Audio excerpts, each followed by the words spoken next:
Tonight at 10, the Home Secretary, Priti Patel, is given the full support of the Prime Minister, despite an inquiry upholding claims against her of bullying. Priti Patel was found to have broken the code that covers ministerial behaviour. She says she's sorry if she offended. Well, I'm here to give an unreserved apology today. And I am sorry if I have upset people in any way whatsoever. That was completely unintentional. But the man who wrote the report into her conduct has resigned after Boris Johnson rejected his findings. Also tonight, the government formally asks the UK regulator if the Pfizer vaccine against COVID-19 can be approved for use. If it can, we will be ready to start the vaccination next month, with the bulk of the rollout in the new year. We're heading in the right direction. Putting on a brave face, businesses lock up in 11 council areas in Scotland, which have entered the toughest tier of COVID-19 restrictions. In the first round in the legal battle between the footballers' wives, Rebecca Vardy is 1-0 up against Colleen Rooney.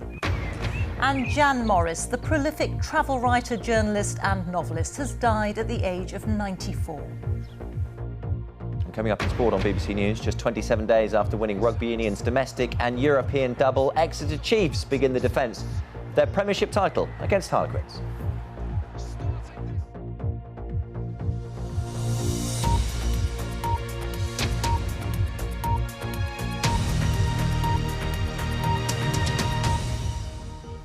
Good evening. The Prime Minister has expressed full confidence in the Home Secretary Priti Patel, despite a report into claims of bullying, which found that she broke the rules on ministerial behaviour.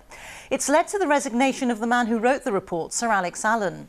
His inquiry looked into allegations about Priti Patel's conduct as a minister in 3 different government departments. A former top official in the Home Office told the BBC that she'd been urged not to shout and swear at staff a month after becoming Home Secretary. This afternoon, Ms Patel said that she was sorry if her behaviour had upset people. Our Deputy Political Editor Vicky Young reports. He's standing by her. Boris Johnson's taken months to give his verdict on the Home Secretary's behaviour, which an independent report described as bullying.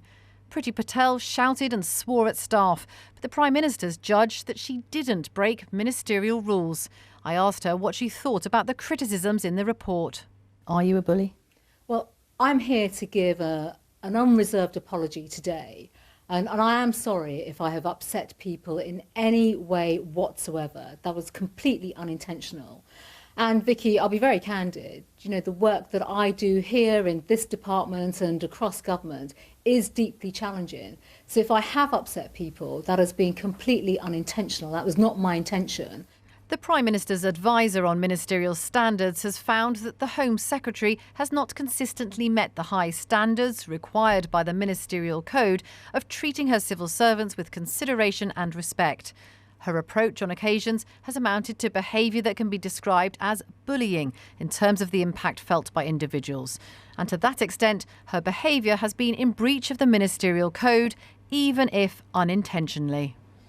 Despite these findings from Sir Alex Allen, the Prime Minister has the final say and has disagreed. Sir Alex has resigned.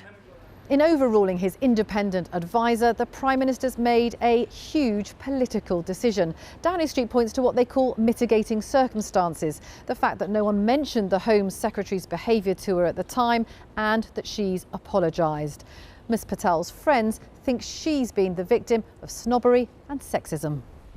But some of this has been contradicted by Sir Philip Ruttenham. He resigned in February as the most senior civil servant at the Home Office. Sir Philip, how much confidence do you have in the inquiry? In a statement today, he said he wasn't asked to give evidence and says he did repeatedly advise Ms Patel that she needed to treat staff with respect. His former department has also been criticised for being inflexible and unsupportive. The Home Secretary says the culture has now changed. At the time, of course, it says this in the report that, you know, issues were not pointed out to me. We were not being supported, obviously, in our work. But this is a challenging department. I mean, people listening to it will think that you're making excuses, and actually there is no excuse for somebody who's in a senior position to treat others badly. Vicky, there are no excuses. I'm absolutely giving an unreserved, fulsome apology today. I cannot be any clearer about that whatsoever. But Labour say Priti Patel should resign or be sacked. The Prime Minister has said that he loathes bullying, and yet today he has comprehensively failed a test of his leadership when he's had a report on his desk precisely on that issue. Sir Alex Allen couldn't have been clearer that the Home Secretary has not consistently met the high standards of the Ministerial Code. Hanging on to Priti Patel will be a popular decision with Conservative Party members, but it will bring Mr Johnson more political pain. And Rita, it really has been an extraordinary day. The independent advisor on ministerial standards has found that the Home Secretary's behaviour amounted to bullying. Not only that, but the Prime Minister has rejected that judgment. Also highly unusual. Now, the Prime Minister really has gone out on a limb to keep Priti Patel in her job. It has thrilled her many supporters, but there are lots of Conservative MPs who are dismayed. They worry about the signal that this sends out about bullying. Today, Boris Johnson's statement said that he felt that this matter was closed. I'm not sure it is. Vicky, thank you. Our Deputy Political Editor, Vicky Young, there at Westminster. The government has asked the UK medicines regulator to formally assess the Pfizer-BioNTech vaccine. If approved, it'll begin to be rolled out across the country from next month. It comes as official figures suggest that coronavirus infection rates are levelling off in England and Scotland and decreasing in Wales and Northern Ireland. The R number for the UK continues to fall and is now between 1 and 1.1. Our health editor Hugh Pym reports. A flu jab today for a member of staff at a GP practice. Along with others in England, they'll soon offer free vaccinations to all patients aged 50 and over. Sleeps up, please. So a very busy few weeks ahead. But then there's the COVID vaccine as well, assuming it's approved. This doctor told me they're ready to start when given the word. Well, there'll be huge logistics involved with that in terms of texting patients, writing to them, phoning them, which takes a lot of personnel. Obviously, the personnel actually to do the vaccinations. But we have done that already. We've done it with vaccination programmes for flu. At today's Downing Street briefing, the Health Secretary set out more of the plans for the COVID vaccine rollout in England. We will be ready to start the vaccination next month, with the bulk of the rollout in the new year. We're heading in the right direction, but there is still a long way to go. Coronavirus remains a grave danger right now. So what is happening with the virus? The R number for the UK is down a little, but it's still just above 1, showing it's spreading. The Office for National Statistics survey for the week ending November the 14th says that in England 1 in 80 people were estimated to have coronavirus, which was similar to last week. In Scotland it was 1 in 155 and rates had levelled off. In Wales it was 1 in 165 with rates decreasing over the past 2 weeks. In Northern Ireland 1 in 135 had the virus, with rates decreasing over the most recent 4 weeks. Some of this may reflect different lockdown plans and timings. One expert says in England there are big regional variations. It seems to be very much that the Northwest and Yorkshire are going down and almost everywhere else is going up, and some places going up quite quickly. And until we understand that or reverse that everywhere, I don't think we can say that lockdown is working. So I've asked the NHS. The Health Secretary said the data was promising and the second peak was flattening. He and others must decide what happens after full lockdown ends. How strict will restrictions have to be in England after December the 2nd, and over how many days might there be some relaxation during the Christmas season? We still haven't made those decisions. Over Christmas, I know how important it is for people that we have a system in place, a set of rules that both keeps people safe but also allows people to see their loved ones. Drive-through centres like this one in Greater Manchester are delivering the flu vaccine, but soon will come the much bigger task, with the hope of getting all adults vaccinated against COVID-19 by the spring. Hugh Pym, BBC News. At 6 o'clock this evening, more than 2 million people in Scotland moved into the toughest coronavirus restrictions, leaving again a wide variation in the rules within the four nations of the UK. In England, the situation remains the same, with lockdown continuing until December the 2nd. Wales had its lockdown lifted 10 days ago, but some restrictions on meeting others remain, and travel to and from England without a reasonable excuse is still banned. Northern Ireland was due to come out of its 5-week circuit breaker lockdown, but now there'll be new restrictions from next Friday, lasting until December the 11th. Tonight, though, the focus is on the 11 council areas in Scotland which have gone into the strictest level 4 lockdown, meaning that everything, apart from schools and essential shops, are closed. We'll be hearing from Wales and Northern Ireland in just a moment. But first, Alexandra Mackenzie reports from Glasgow. The toughest of restrictions are now in place to help suppress the virus before Christmas. Who is it you're buying for today? This candle company is determined to get through these challenging times. It's heartbreaking, but normally from October to December we're full on, and this year it's stop, start, so you just have to adapt.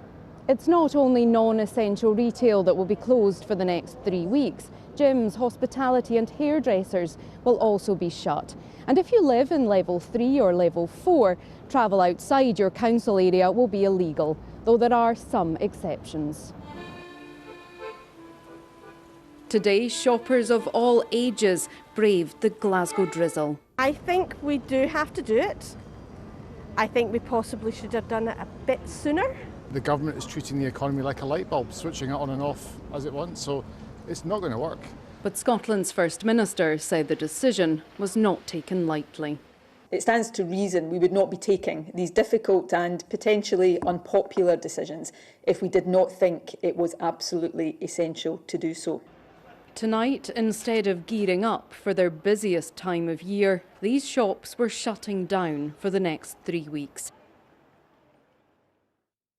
While others live in lockdown across Wales, people have been shopping, dining, doing the things forbidden in other parts of the UK. Since the firebreak finished on November the 9th, customers have come back to Gainer's toy shop in Pontypridd. They're panicking really, they want to get all their Christmas done now because they don't know if we go into a further lockdown, so they're definitely out and around and wanting to buy everything now. The fear of another lockdown hangs over Emma's business too. We can't keep having lockdowns that force people to stay in, which of course is going to bring numbers down, but then everybody goes out in droves and then the numbers peak again.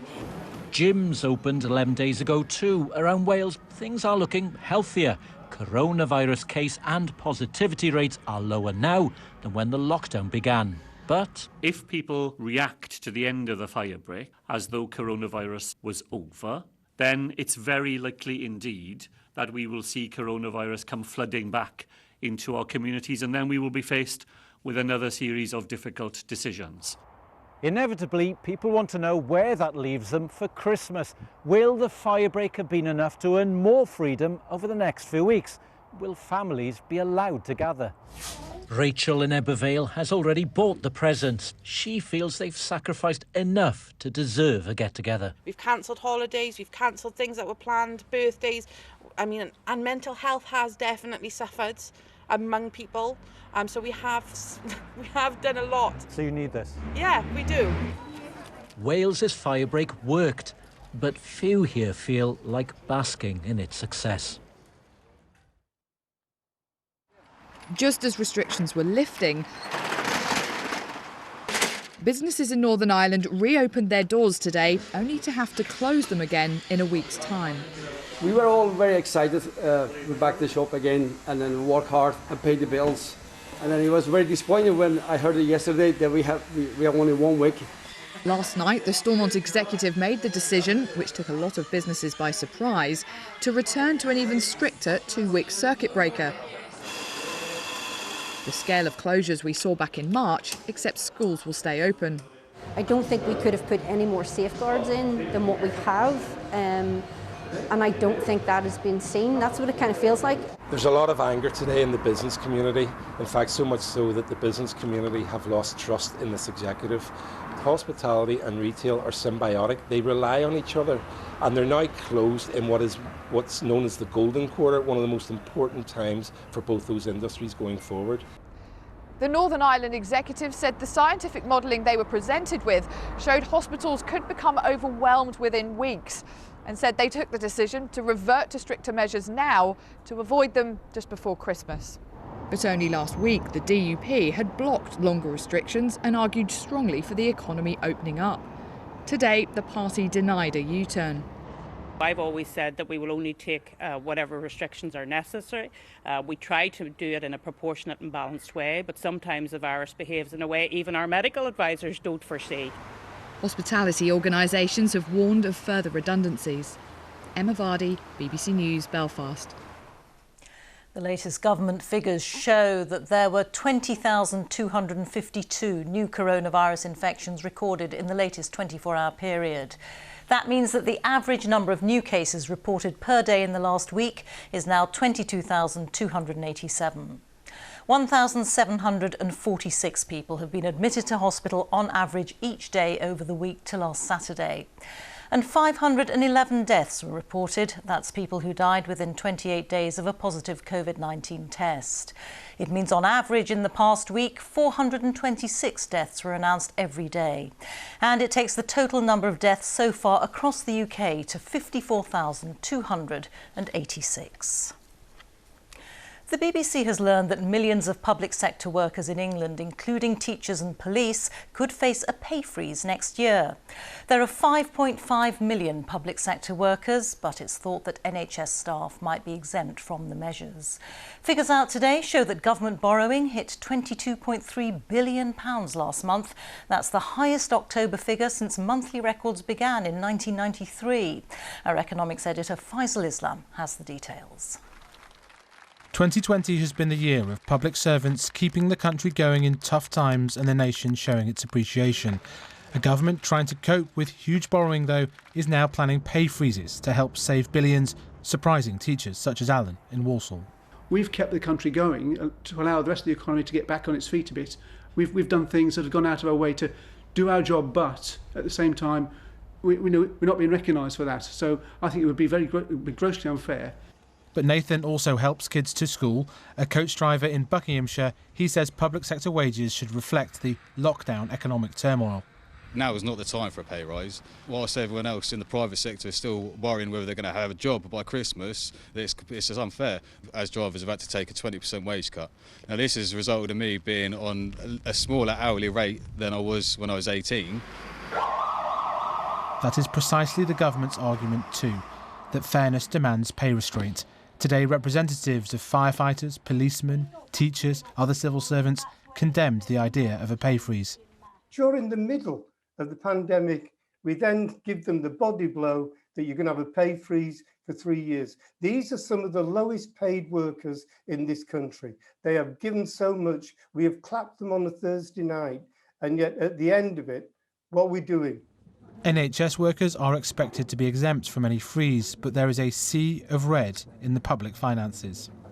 It is not fair that private sector workers should take all of the pain from the pandemic and public sector workers should be virtually completely immune from it.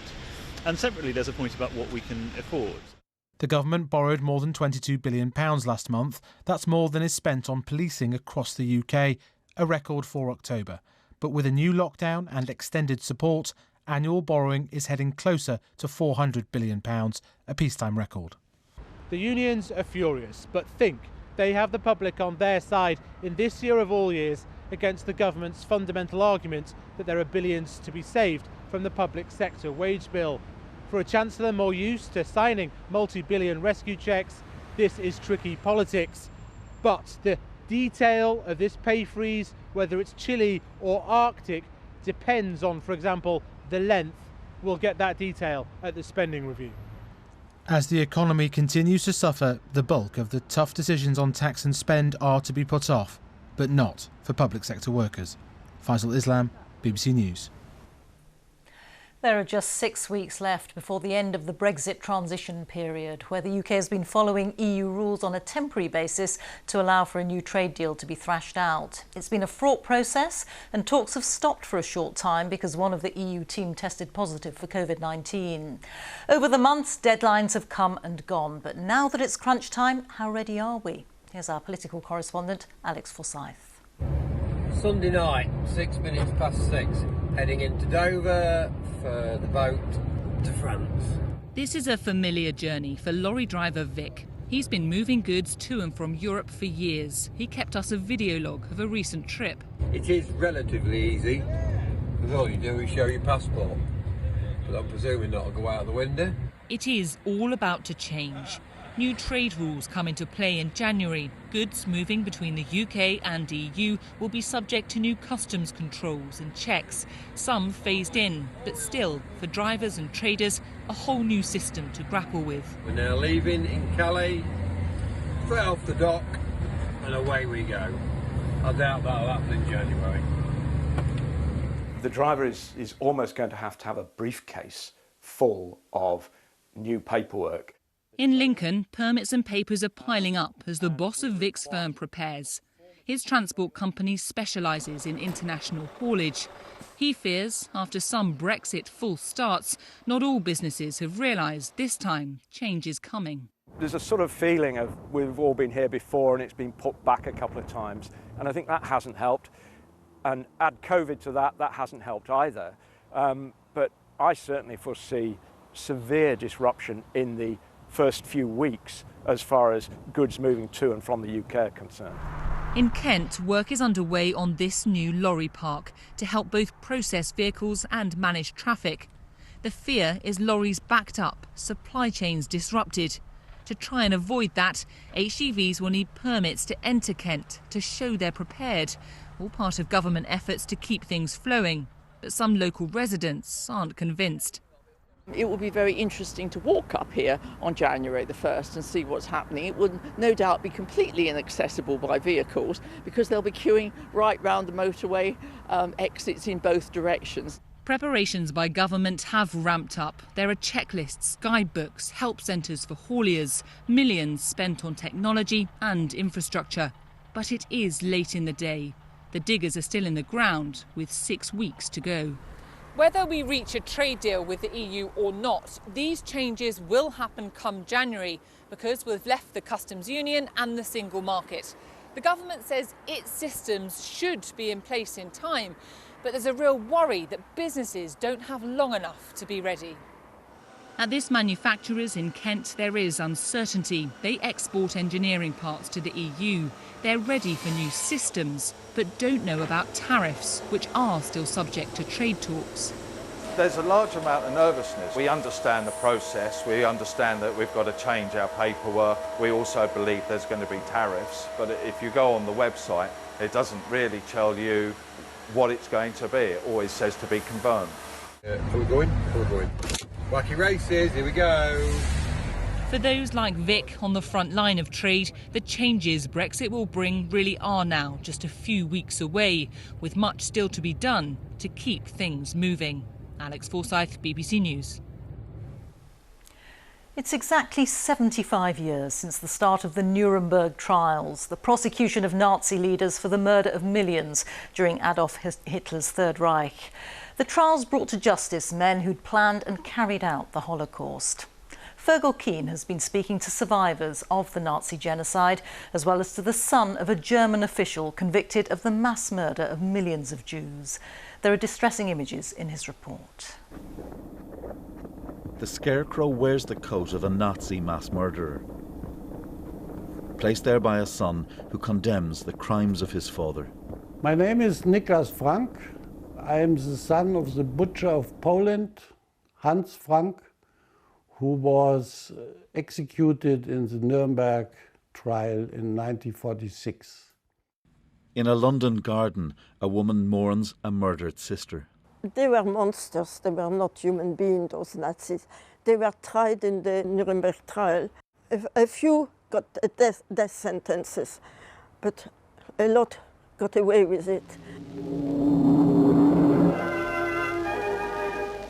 Attention! Tribunal! Judges from Britain, America... It was a trial of crimes that defied the imagination. Nazi leaders faced a court that established the principle of international justice. 75 years later, we've been hearing from some of those who've lived in the long shadow of Nuremberg.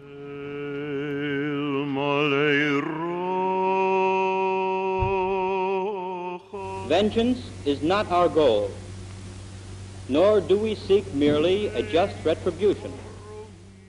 My name is Ben Ferenc. I am the sole surviving prosecutor from the Nuremberg war crimes trials. Ben is now 100 years old. I don't need to repeat the horrors that I personally witnessed. He prosecuted the Einsatzgruppen trial, the roving killing squads who murdered 1 million people. Like Leah Epstein and her brother Max, ordered to strip before being shot in Latvia in 1941. Ben Ferenc was Jewish, but despite the horror of the evidence, he believed justice demanded he set his personal feelings aside. I was able to turn myself into a robot. I didn't see the people as being Jewish or not Jewish. They killed also communists, they killed gypsies. I succeeded very well in regarding all the people who were victims as human beings. That Frank was a willing and knowing participant in the use of terrorism in Poland. Among the notorious defendants was Hans Frank, governor of occupied Poland, seen here in sunglasses.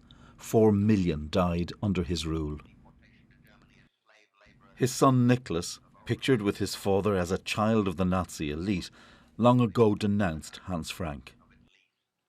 Do you believe in the death penalty? Do you believe that that was the right course of action? No, I'm completely against the death penalty. But really, I think my father had deserved the death penalty for one reason, that he should himself experience the same death fear which he distributed about 100,000 of innocent people. So many deaths to account for. Ida Bach was 10 years old when she was murdered.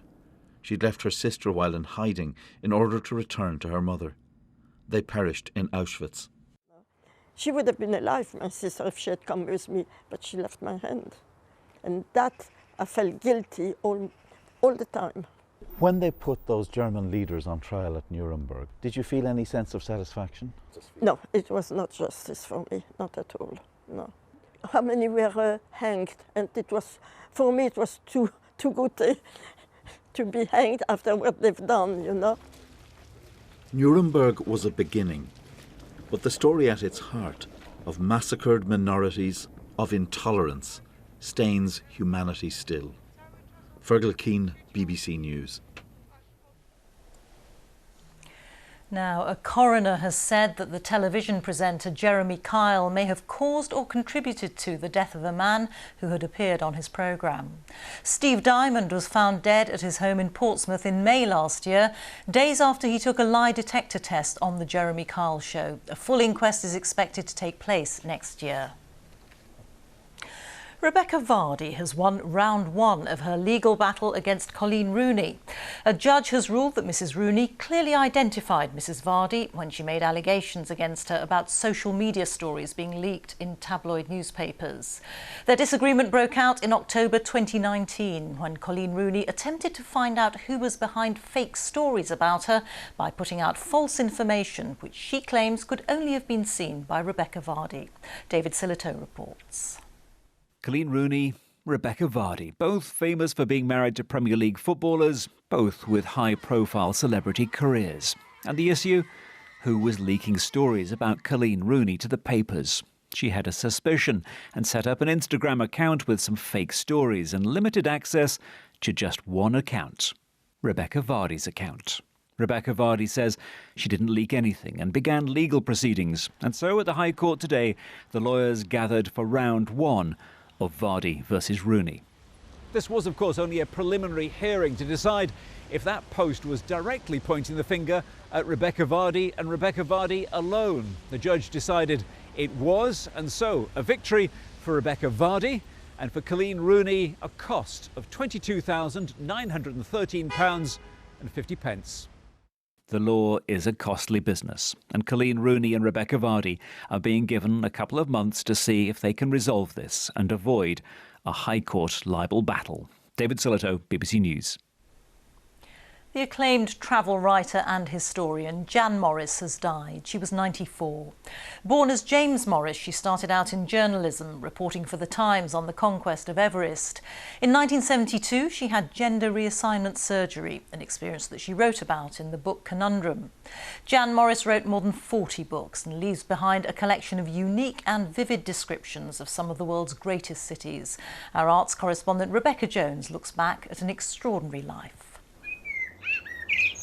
Jan Morris, award-winning travel writer and historian, journalist, and one of the earliest to undergo gender reassignment surgery. Life had begun as James, a dashing young army officer turned ambitious newspaper reporter whose moment came in 1953 with the conquest of Everest. Morris reported the achievement for The Times, more interested in climbing the career ladder than the ascent itself. To fool rivals, Morris sent news of the success in code. The Times published it on Coronation Day. For a moment, James Morris was one of the most famous journalists in the world. When I got onto this thing, I was thinking always of getting a scoop, as we used to say then, of beating the opposition and getting the news home. That was what interested me. In 1956, Morris revealed that the French, British and Israelis had colluded in seizing the Suez Canal. They'd hotly denied it. This is Tokyo, one of the biggest and busiest and most unusual of the world's capitals. It's big because 8 million people live in it. It's busy because it's the capital of Japan, a great industrial power, where they make anything from artificial pearls to ocean liners. By 1958, Morris was reporting for the BBC and writing travel books. A visit to Venice after World War II inspired an influential book that opened a new chapter. The whole sense of the city, the sadness of it, the beauty of it, the fascination, the fun of it all stuck bonk, went into my mind, and I've never got rid of it from that day to this. Its success paved the way for a career as a full-time writer, turning to history with a trilogy on the British Empire. But a momentous decision beckoned. Never feeling right as a man, something Morris's wife had always known, she became one of the first Britons to undergo a gender reassignment operation. She wrote a book about it, Conundrum, shocking some. She defended herself publicly. It's an arrogant book, an egotistical book about myself, and I'm afraid that you must take it or leave it. She lived in Wales. It agreed with her softer side more than England, she said. She wrote more than 40 books, but always feared she'd be remembered less for her writing than for her private life. The writer Jan Morris, who's died at the age of 94. Well, that's it. Now on BBC One, it's time for the news where you are. Have a very good night. Bye-bye.